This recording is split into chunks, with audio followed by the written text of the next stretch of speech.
از 15 تا 24 ایونی سال 2026 در موافقه با رئیس مجلس ملی مجلس عالی جمهوری تاجیکستان رئیس شهر دوشنبه محترم رستم امامعلی و با پیشنهاد کاتبات اسامبله بین پارلمانتی دولت‌های اشتراکچی اتحاد دولت‌های مستقل فورум 11 بین المللی فرهنگی و معرفتی کودکان اتحاد بار نخست در جمهوری تاجیکستان برگزار می‌گردد.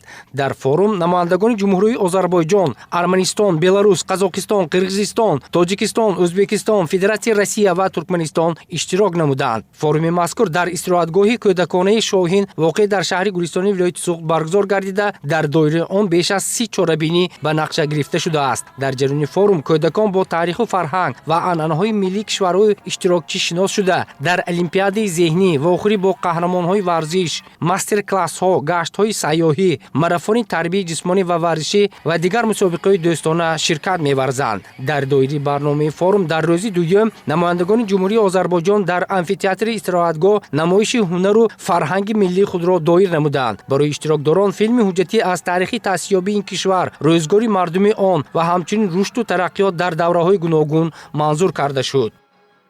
Пребывая здесь уже несколько дней, мы видим, что действительно это содружество, оно есть, потому что это переплетение музыки, переплетение танцев, это переплетение в целом культуры, мира искусства, истории.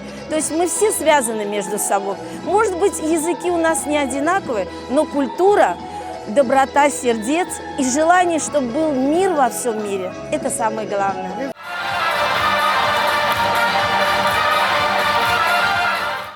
همزمان از جانب اشتراکداران هنر و صنعت ملی خلق آذربایجان توسط برنامه رنگین صنعت رقصی نمایش داده شد. گلدخترکان نه تنها فرهنگ و صنعت اجدادی خود را پیشکش اشتراکداران نمودند، بلکه هنر و مهارت خود را نشان داده توانستند. Большая честь для нас представить Азербайджан в таком огромном культурном форуме.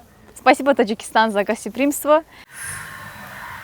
در ادامه فورум در قصر ورزشی استراحتگاه بازی ذهنی بین دسته‌های اشتراکچیان اتحادیه دولت‌های مستقل دایر گردید. این قسمت فورум پل دوستی اینتלקטואلی عنوان داشته. اشتراکچیان نه تنها در بخش‌های آن مهارت و ملکه ذهنی خود را سنجیدند، بلکه لیاقت دانش عقلانی خود را معرفی نمودند. برای اشتراکچیان فیلم اوید به تاریخ دولتداری تاجیکان، همچنین از حیات و روزگار نابغگان این کهندیار نمایش داده شد که اشتراکچیان برای خود تاثیرات بوی و رنگین برداشتند.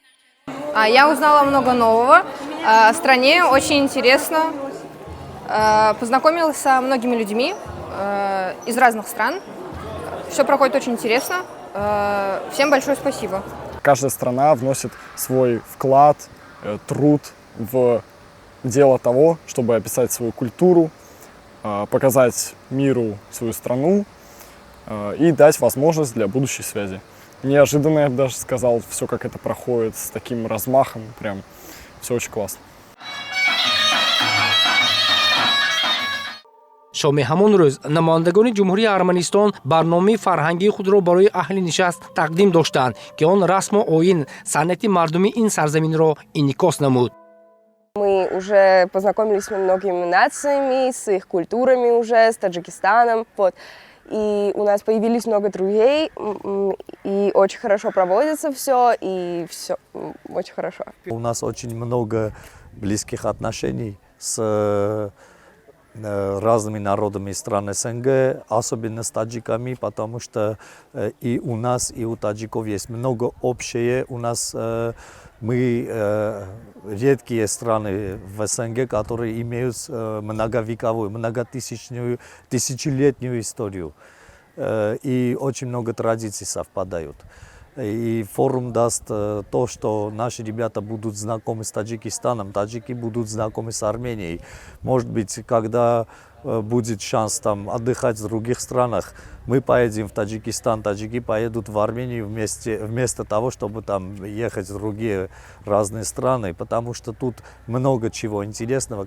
فورум 23 ایون در شهر دوشنبه ادامه یافته. کودکان از یک قطار مؤسسه‌های فرهنگی پایتخت و پارلمانت جمهوری تاجیکستان بازدید به عمل می‌آورند. هدف برگزاری فورум مکالمه فرهنگی و تقویت رابطه‌های دوستانه بین نمایندگان نسل جوان کشورهای اتحاد ارزیابی می‌گردد. قابل ذکر است که فورум بین‌المللی فرهنگی و معرفتی کودکان اتحاد شروع از سال 2013 در جمهوری قرقیزستان، فدراسیون روسیه، جمهوری ازبکستان و جمهوری بلاروس دایر شده. سال روان میزبانی آن را جمهوری تاجیکستان به عهده دارد.